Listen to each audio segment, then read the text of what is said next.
I'm at the White Sands International Film Festival, and look who I run into today, Dr. Sam Smiley, actor, director, and screenwriter.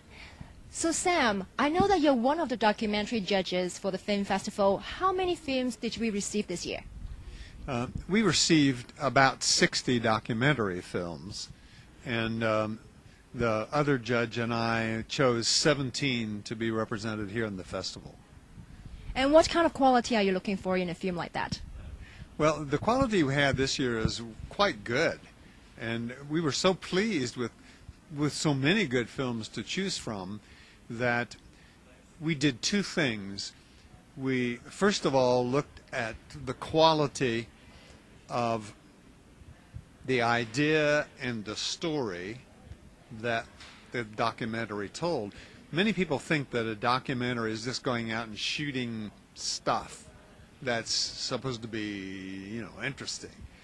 But how do you arrange that stuff in the kind of structure that keeps an audience interested for more than 3 or 4 minutes?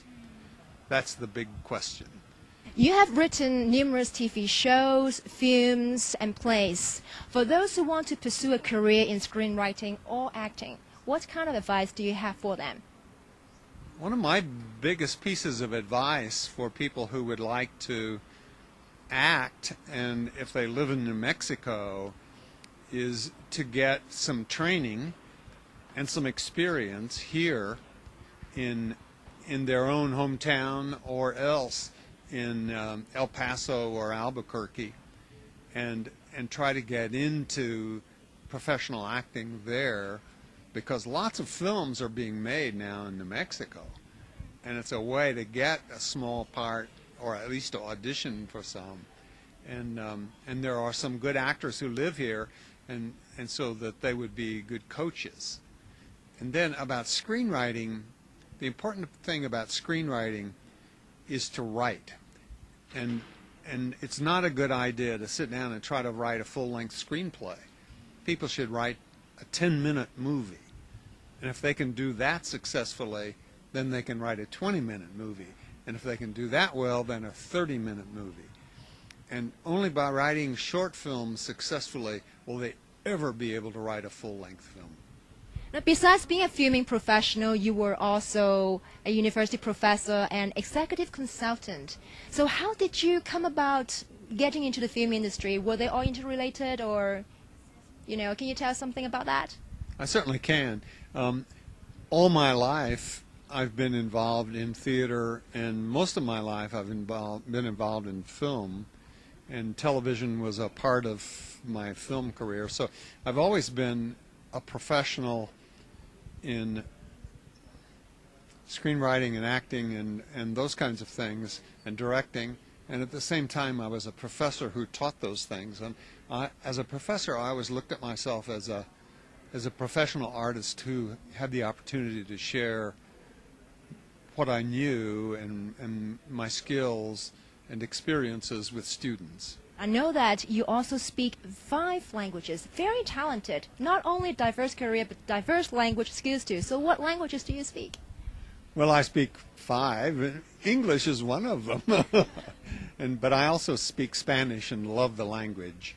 I've lived in Spain 3 to 4 years, and then I have lived and worked in France and Germany and Italy a lot, and Portuguese a little bit, and I like languages. Now, coming back to the film festival a little bit, I saw a short film called Hands Across the Border. It's written and directed by you. It's about an orphanage in Mexico. Could you tell us something about that? I would love to. That's one of my favorite projects in the world. And last spring, I had the good fortune with Ernesto Martinez, who is a resident and a builder here in Alamogordo, took me to Juarez, and we went to an orphanage called Casa Hogar Bethel.